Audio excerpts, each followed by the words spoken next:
Salut tout le monde! Dans cette nouvelle vidéo, j'aborde avec vous un exercice très intéressant qui porte sur les suites numériques, qui porte plus particulièrement sur une démonstration d'une inégalité qui concerne le terme général d'une suite numérique. Et cette démonstration va se faire par récurrence, donc c'est l'occasion de revenir sur les différentes phases, étapes de cette démonstration par récurrence. Alors, cette démonstration par récurrence va nous permettre de déterminer ou de démontrer, de prouver une inégalité qu'on va exploiter par la suite dans la détermination de la limite en plus infinie de cette suite numérique qu'on va étudier aujourd'hui. L'exercice s'adresse aux élèves qui sont en terminale, les élèves également qui sont en première, qui pour la première partie en tout cas, avant la partie limite. Ça peut être intéressant pour revoir et pour réviser la démonstration par récurrence. Comme d'habitude les amis, je vous invite à mettre la vidéo sur pause, essayer de faire l'exercice par vous-même. Et puis après, me dire en commentaire ce que vous avez trouvé, si vous avez apprécié ma correction, si ma correction et ma démarche correspondent à la vôtre. Si vous êtes intéressé par ce type d'exercice et par mes explications, que ce soit orales par vidéo ou que ce soit écrite avec une bonne rédaction, vous trouverez énormément d'exercices, énormément de vidéos de cours, énormément d'exercices développés en vidéo ou bien rédigés. Vous trouverez également des quiz, vous trouverez aussi en prime, vous avez la possibilité, si vous suivez ce programme dont je vous parle aujourd'hui, vous avez la possibilité d'avoir un live privé une semaine avec moi pour répondre à toutes vos questions, que ce soit vos devoirs maison, vos questions d'organisation, vos questions également en mathématiques. Donc c'est un live qui est réservé aux élèves qui sont abonnés au programme que je propose, dont vous trouverez le lien en description de cette vidéo. C'est un programme qui coûte 25 €, mais si vous suivez le lien dans cette vidéo, en description de cette vidéo, ça vous coûtera seulement 15 € par mois et vous avez accès à tous les chapitres de la terminale spécialité mathématiques et la terminale mathématiques experte également. Donc vous avez vraiment l'exhaustivité des cours bien programmés par module. Vous êtes abonné et vous êtes en prime abonné justement à ma petite communauté avec laquelle j'échange une fois par semaine en live privé. Donc n'hésitez surtout pas à suivre le lien, à vous inscrire à cet abonnement mathflix.fr. Ça vous coûte rien d'essayer. Vous pouvez vous désabonner à n'importe quel moment si vous estimez que ça n'est pas forcément intéressant pour vous. N'hésitez pas à vous abonner à cette chaîne, à appuyer sur la cloche pour être prévenu des prochaines sorties de vidéos. C'est très important pour tout le travail qui est fourni et tout ce contenu pédagogique que je partage avec vous gratuitement sur cette chaîne YouTube. N'hésitez pas les amis également à me suivre sur les réseaux sociaux, sur Instagram et sur Facebook pour être prévenu, être au courant de toutes mes actualités, mes conseils d'organisation, de préparation aux épreuves et puis également mes conseils en mathématiques, mes techniques de calcul aussi que je développe en petites vidéos et en petits posts Instagram. N'hésitez pas également à me suivre sur TikTok car j'ai un compte TikTok dans lequel je partage des mini vidéos qui sont très utiles, très divertissantes mais également très utiles justement pour travailler sur vos techniques de calcul et vos astuces en mathématiques. C'est très intéressant. N'hésitez pas les amis également à vous inscrire à ma newsletter, vous trouverez les liens en description de cette vidéo. La newsletter vous permet d'être prévenu d'une manière hebdomadaire de mes actualités. J'envoie également beaucoup de conseils d'organisation, de préparation et autres, et je vous préviens de mon actualité également.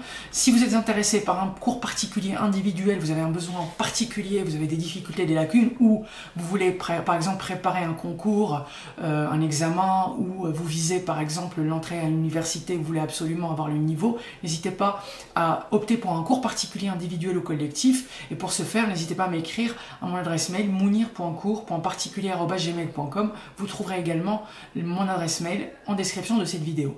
Donc les amis, on va commencer la correction de cet exercice.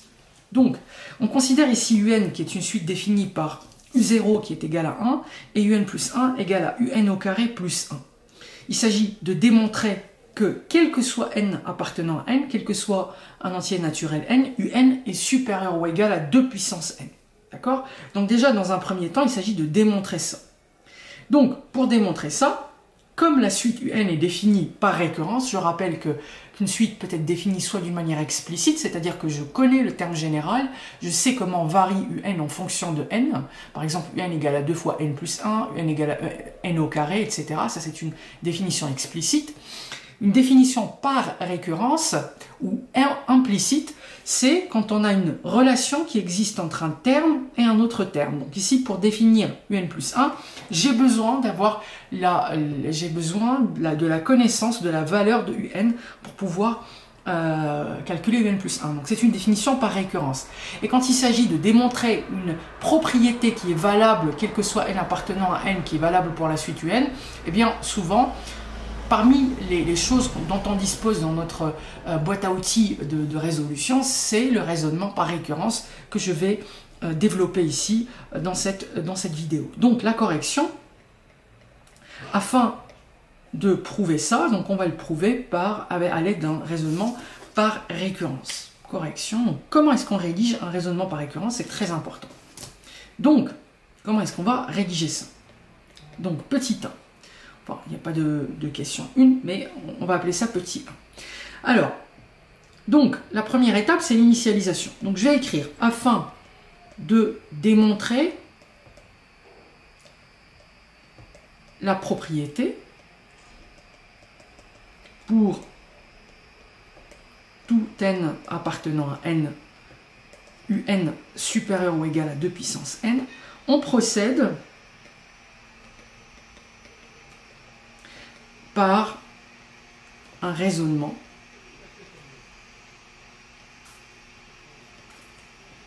par récurrence. Donc on procède par un raisonnement par récurrence. Alors, on va détailler dans la suite, dans ce qui va venir, dans ce qui va suivre, justement comment est-ce qu'on peut implémenter ce raisonnement par récurrence et surtout bien le rédiger, parce que souvent les élèves connaissent le principe mais ont quelques difficultés à le rédiger. Donc la première étape de ma récurrence, c'est ce qu'on appelle l'initialisation. Donc initialisation. Alors l'initialisation de cette propriété, de cette démonstration, ça veut dire quoi? Ça veut dire qu'on va chercher si la propriété que je cherche à démontrer, c'est la propriété qui est surlignée en jaune, si cette propriété est valable pour le premier terme petit n égale à 0. Donc, pour petit n égale à 0, pour le premier terme, qu'est-ce qu'on sait? On a U0 qui est égal à 1, d'accord? U0 est égal à 1. C'est donné ici, U0 égale 1. Donc, est-ce que 1 est supérieur à 2 puissance 0? Donc, par ailleurs, 2 puissance 0 est égal à 1. Et donc, en effet, et l'on a évidemment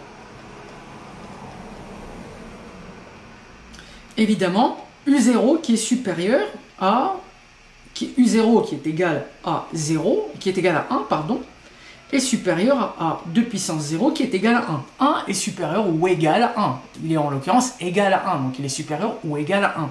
Donc la propriété est vraie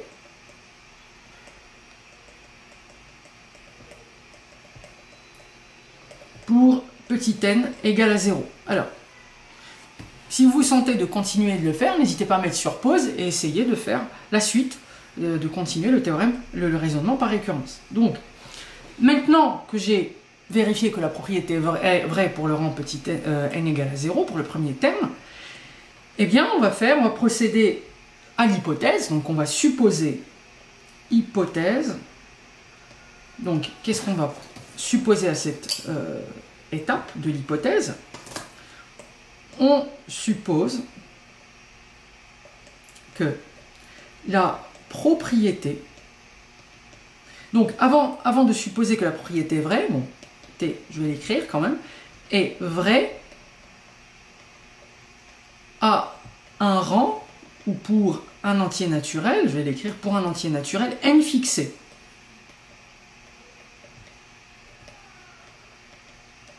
Naturel n fixé. Prenons un n au hasard et fixons-le, d'accord? On suppose donc que quoi? Que un est supérieur à 2 puissance n. Alors, très important les amis, ça n'est pas une hypothèse quel que soit n appartenant à n, parce qu'autrement, il n'y a pas de démonstration. on va supposer que c'est vrai pour un certain n. Prenons n au hasard et supposons que ce soit vrai pour lui. Est-ce que la véracité de la propriété à ce rang n va induire que pour le rang suivant, la propriété reste vraie aussi? C'est ce qu'on va voir. Donc on suppose que la propriété est vraie pour un entier naturel n fixé, et l'hérédité, ce qu'on appelle l'hérédité, ou hérédité, est-ce que le rang suivant va hériter de cette propriété? Donc ici, il s'agit de démontrer, donc prouvons que un plus 1 est supérieur, donc le rang suivant, ça veut dire la véracité, que la propriété soit vraie au rang suivant, ça veut dire que un plus 1 doit être supérieur à son tour à 2 puissance n plus 1. D'accord? Donc, comment est-ce qu'on peut prouver ça? Et donc là, malheureusement, c'est à ce niveau-là que souvent les élèves sèchent. Comment je vais faire? Donc, pour m'aider à cette étape cruciale, j'ai deux choses. La première chose, c'est ce qui est écrit dans l'énoncé. Ce n'est pas l'hypothèse de récurrence, mais c'est la relation de récurrence, c'est-à-dire la relation implicite qui lie un plus 1 avec un. Parce qu'il me faut un lien, un trait d'union entre un et un plus 1. Et ce lien, je le trouve souvent dans l'énoncé de l'exercice. Ensuite, je me base également sur l'hypothèse de récurrence. Donc d'abord, on va chercher le lien. On va regarder, le lien, il est où? Entre un plus 1 et un. Le lien, il se trouve ici. D'accord? Donc, on sait d'après l'énoncé, d'après l'énoncé, un plus 1 est égal à quoi? À un au carré plus 1. Ok? Est-ce que jusqu'ici c'est clair? Un plus 1, c'est égal à un carré plus 1. Très bien. Et donc là, déjà, dans l'expression de un plus 1, je fais apparaître un, d'accord? Et un, je l'ai dans l'hypothèse de récurrence, d'accord? Donc, d'après l'hypothèse de récurrence,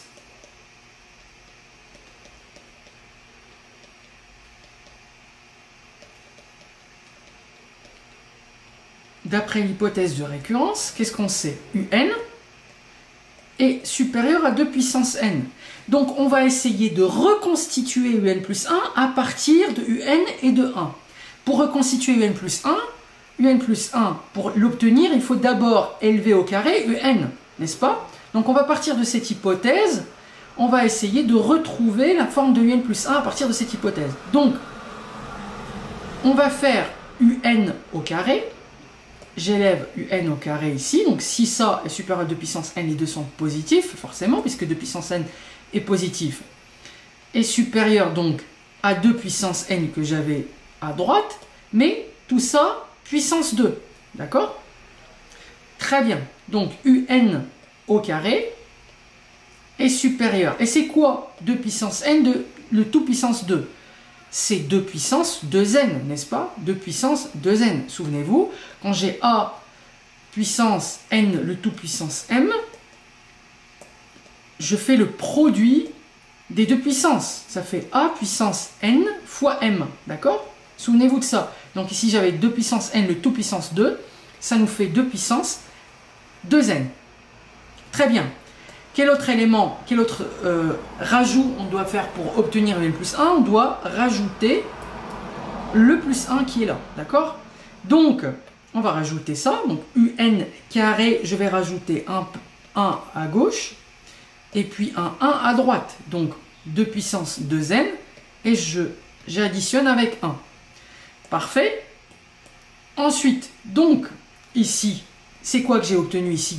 Un au carré plus 1. Un au carré plus 1, d'après l'énoncé, c'est un plus 1. D'où, donc déjà, j'ai pu donner une inégalité qui fait apparaître un plus 1. Donc, je trouve que un plus 1 est supérieur à 2 puissance 2n plus 1. Mais les amis, ce que je viens de démontrer, c'est pas ce que je voulais. Moi, je voulais démontrer que c'est supérieur à 2 puissance n plus 1. Et moi, je démontre que c'est supérieur à 2 puissance 2n plus 1. Ici, et non pas et non pas 2 puissance n plus 1 en fait. C'est ça que je voulais moi initialement. Mais j'ai pas réussi à démontrer ça. Mais ça n'est pas grave. Pourquoi ça n'est pas grave? Dites-moi pourquoi si vous savez pourquoi en commentaire.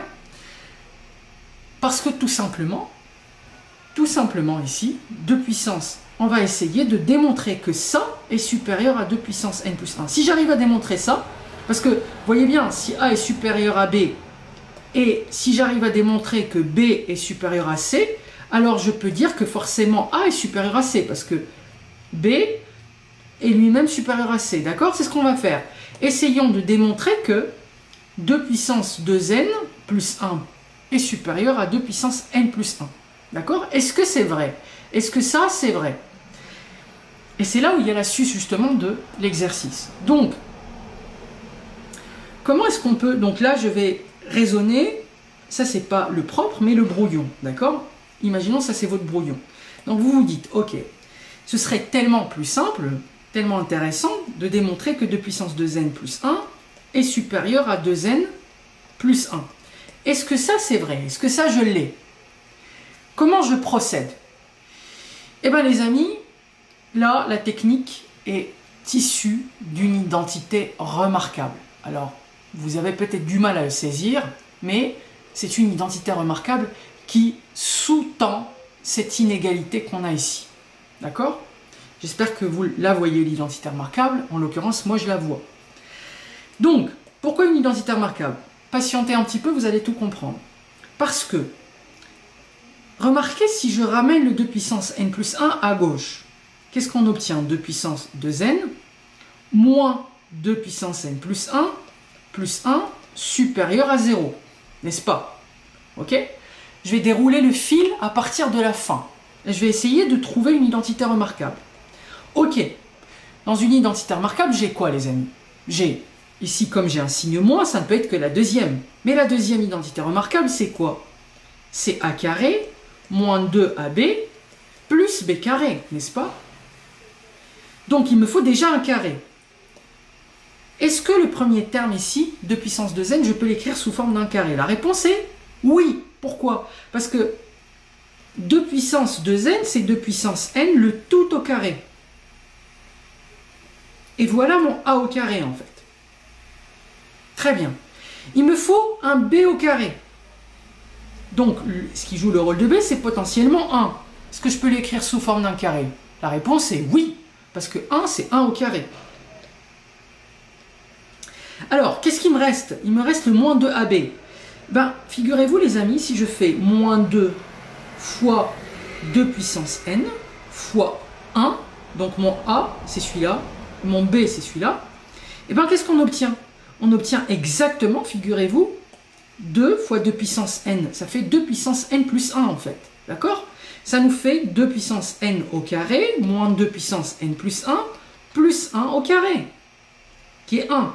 Donc en fait tout ça c'est quoi? C'est a moins b le tout au carré, parce que la forme factorisée de cette deuxième identité remarquable, c'est a moins b le tout au carré. Et donc, ici en fait ça revient à dire que c'est 2n de puissance n moins 1 le tout au carré. Alors, si je ramène le 2 puissance n plus 1 à gauche, j'obtiens un truc qui est évidemment vrai. Parce que comme c'est un carré, ici, le 2 puissance n moins 1, le tout au carré, tout ça c'est un carré, donc forcément il est positif. Donc, si je commence par dire que 2 puissance n moins 1, le tout au carré est positif, je peux développer, trouver ça. Je peux ensuite faire traverser le moins 2 puissance n plus 1 pour aller à droite, pour obtenir ça. Et ensuite, je peux déduire à partir de ça l'inégalité que je veux. Donc dans mon brouillon, je déroule le fil à partir de la fin, à partir de l'endroit où je veux arriver, et j'essaie de remonter jusqu'à un truc évident que je peux utiliser. Et donc ça, c'est dans le brouillon, c'est au brouillon. Donc au propre, qu'est-ce que je vais écrire? Eh bien, je vais procéder dans le chemin inverse, quoi. Dans le sens inverse. Je vais procéder dans le sens inverse, au propre, pour dire, donc, tout simplement, donc ça c'est vraiment, je vous ai expliqué, ma démarche, ma méthodologie dans ce type de situation. qui ne sont malheureusement pas rares, qui sont assez nombreuses, notamment quand il s'agit de faire des démonstrations par récurrence, souvent à l'hérédité. N'hésitez surtout pas à prendre votre brouillon, à partir du résultat, essayez de le décortiquer, de le simplifier, jusqu'à arriver à quelque chose qui est évident. Et ensuite, au propre, vous écrivez comme je vais le faire. Donc, par ailleurs, 2 puissance n-1 le tout au carré, ça c'est comme si c'était un tour de magicien, c'est comme si je l'avais vu, comme si c'était quelque chose d'extraordinaire, que j'étais visionnaire, alors qu'en fait, ça n'a rien d'évident, écrit comme ça. Mais comme je l'ai décortiqué au brouillon, je sais très bien par où commencer. Ça, c'est une évidence. C'est un carré, le carré est toujours positif. Maintenant, comment est-ce que j'ai pu penser à ce carré? La réponse se trouve quelques minutes plus tôt dans cette vidéo, dans le démantèlement du résultat à partir du brouillon. Donc, par ailleurs, je sais que 2 puissance n-1 le tout au carré est supérieur ou égal à 0, d'où, si je développe l'identité remarquable, ça nous fait 2 puissance n au carré, moins 2 fois 2 puissance n fois 1, plus 1 au carré supérieur à 0. D'accord? Je n'ai fait que développer l'identité. Par conséquent, je vais simplifier. Par conséquent, donc le 2 puissance n, le tout puissance 2, j'obtiens 2 puissance 2n. Le moins 2 fois 2 puissance n, ça nous fait moins 2 puissance n plus 1, parce que 2 c'est 2 puissance 1 fois 2 puissance n, ça fait moins 2 puissance n plus 1 au carré qui est égal à 1, supérieur ou égal à 0, d'accord? Et donc, du coup, le 2 puissance n plus 1 ici, je vais le faire passer de l'autre côté, d'où j'obtiens tout simplement 2 puissance 2n plus 1 est supérieur ou égal 2 puissance n plus 1. Voilà les amis. Donc, j'ai pu prouver ça. Très bien. Hop. Donc les amis, puisque un plus 1 d'une part est supérieur à ça, et ça est supérieur à 2 puissance n plus 1, je peux déduire que, bon, par conséquent, en définitive, comme, je vais le réécrire pour que vous voyez bien, comme un plus 1, j'ai démontré que c'était supérieur à 2 puissance 2n plus 1, et 2 puissance n, 2n pardon, plus 1, supérieur ou égal à 2 puissance n plus 1, alors un plus 1 ne peut être que supérieur ou égal à 2 puissance n plus 1. Qu'est-ce que je viens de prouver? Je viens de prouver la véracité de la propriété au rang n plus 1. La propriété est donc vraie.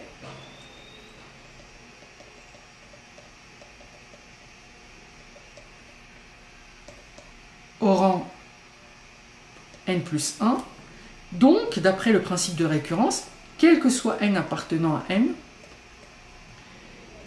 un est supérieur ou égal à 2 puissance n. Donc l'hérédité est vérifiée. L'initialisation pour le premier terme, c'est valable. Si je suppose que la propriété est vraie pour n'importe quel terme pris au hasard, eh ben, le terme suivant hérite de cette véracité. Donc, comme pour le premier terme, la propriété est vraie, ça veut dire le deuxième, ça hérite, le troisième, ça hérite, etc. Et donc, la propriété se propage, quel que soit n appartenant à n. Ça, c'est la première partie, qu'effectivement, que vous pouvez faire, connaissant tout simplement le raisonnement par récurrence. Et dites-moi, les amis, si vous avez apprécié cette technique. Maintenant, la deuxième question, elle porte sur la limite. Donc, c'est une déduction. Donc, on nous demande ici de déduire la limite de un. Alors, déduction de la limite de un.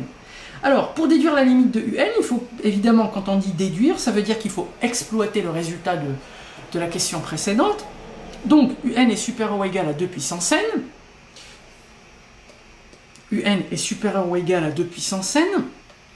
Donc là, je vous rappelle une propriété très importante dans les limites, d'ailleurs que je développe sur mathulix.fr. N'hésitez pas à vous abonner, c'est vraiment le programme le plus efficace que vous pouvez trouver sur Internet, qui vous permet vraiment d'avoir plein d'exercices, plein d'astuces, des fiches de cours détaillées, des cours détaillés en vidéo, des exercices détaillés en vidéo, des exercices détaillés rédigés bien comme il faut, des quiz, et puis en plus un live avec moi, avec tous mes élèves, les élèves de ma communauté, tout ça pour si vous suivez le lien de cette vidéo, pour 15 € par mois seulement, avec la possibilité de vous désabonner à n'importe quel moment, gratuitement évidemment.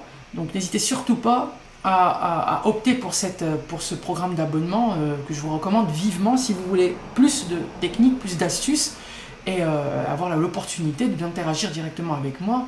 Pour 15 € par mois, c'est vraiment pas grand chose. Donc, je vais vous rappeler une propriété très intéressante. Donc, propriété.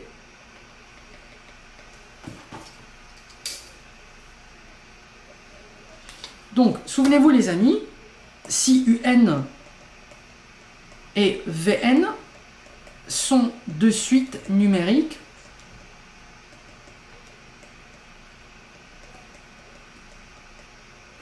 qui vérifient,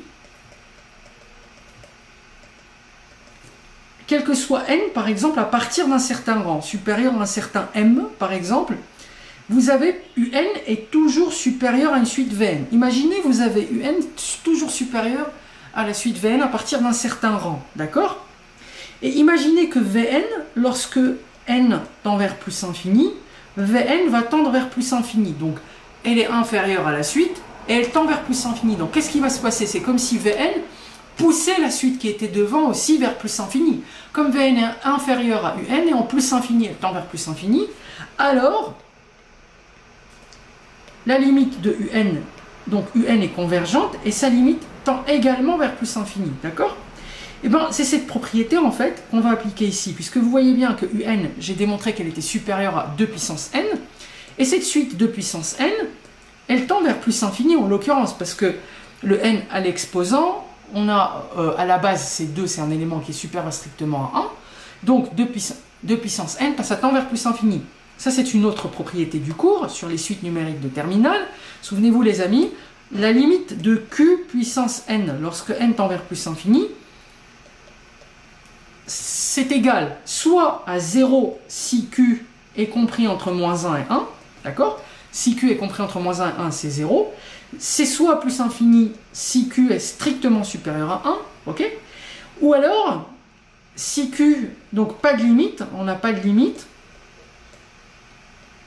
donc on a une divergente et la suite ne met pas de limite, si Q est strictement inférieur à moins 1. D'accord? Souvenez-vous, c'est une propriété également de certaines suites géométriques, justement. C'est une propriété concernant Q puissance n qui est au programme de la terminale des spécialités mathématiques. En France, ou de la terminale maths tout court, hein, scientifique, dans d'autres pays francophones, pays africains, par exemple, le Liban, le Maroc, etc. Donc effectivement, c'est une propriété qui est à retenir. Donc, comment je rédige ça déjà? Donc, limite de UN. Limite de UN en plus infini. La limite de la suite UN en plus infini. Alors, comme la limite lorsque n tend vers plus infini de 2 puissance n est égale à plus infini. Et comme quel que soit n appartenant à n, quel que soit un entier naturel, un est supérieur ou égal à 2 puissance n, alors la limite lorsque n tend vers plus infini de 2 puissance n, de un, est égale à plus infini également. Donc, la suite un est divergente et elle tend vers plus infini en plus infini. Voilà les amis, alors j'espère que cette vidéo vous a plu, j'espère que vous savez désormais comment conduire un raisonnement par récurrence, aussi difficile soit-il, que vous avez l'astuce de décortication, entre guillemets, du résultat au brouillon pour arriver à quelque chose d'évident et vous saisissez maintenant comment rédiger correctement une démonstration par récurrence, une preuve par récurrence, que cette vidéo vous a permis ou vous aura permis d'apprendre ou de réaliser, si c'est déjà fait, la technique qui permet d'utiliser la propriété d'inégalité ou d'inéquation, d'inégalité, et d'en déduire une limite d'une suite en plus infinie. N'hésitez pas les amis, si vous appréciez toutes ces techniques, si vous appréciez le travail qui est fourni sur cette chaîne, ma pédagogie, n'hésitez pas à regarder en ayant abonné, c'est toujours mieux, à vous abonner à cette chaîne, à activer la cloche, ça permet également d'améliorer l'indexation de cette vidéo sur YouTube. N'hésitez pas les amis à liker, à partager, à commenter, à faire vivre cette chaîne. N'hésitez pas à me suivre sur les réseaux sociaux, sur Instagram et sur Facebook, parce que je partage énormément de conseils d'organisation, de préparation au concours, aux examens, des techniques de mathématiques également en vidéo courte, et puis des conseils aussi pour gérer son stress ou pour un tas d'autres choses. N'hésitez pas les amis à me suivre sur TikTok également, puisque je publie des vidéos courtes de techniques de calcul qui sont super intéressantes. Si vous avez un compte TikTok, n'hésitez surtout pas. N'hésitez pas à vous abonner à mathflix.fr si vous êtes en terminale, et je développe également d'autres produits d'abonnement pour d'autres niveaux. N'hésitez pas à regarder le site mathflix.fr. Pour le programme de terminale, si vous suivez le lien de cette vidéo, c'est une offre qui est limitée, donc n'hésitez pas à en profiter en suivant ce lien. Ça vous coûte 15 € par mois, c'est pas grand chose, et vous pouvez vous désabonner à n'importe quel moment, et vous avez la possibilité avec ces 15 € par mois d'avoir des lives privés avec moi, me poser vos questions, et c'est une fois par semaine. N'hésitez pas les amis à m'écrire à mounir.cours.particulier@gmail.com si vous désirez un cours particulier individuel ou collectif pour préparer un concours, un examen, pour tout simplement si vous avez des lacunes et vous voulez absolument travailler là-dessus, en mathématiques, en physique, chimie, et bénéficier de tous mes conseils. Et je vous dis les amis, à très bientôt, peut-être sur cette chaîne pour une nouvelle vidéo.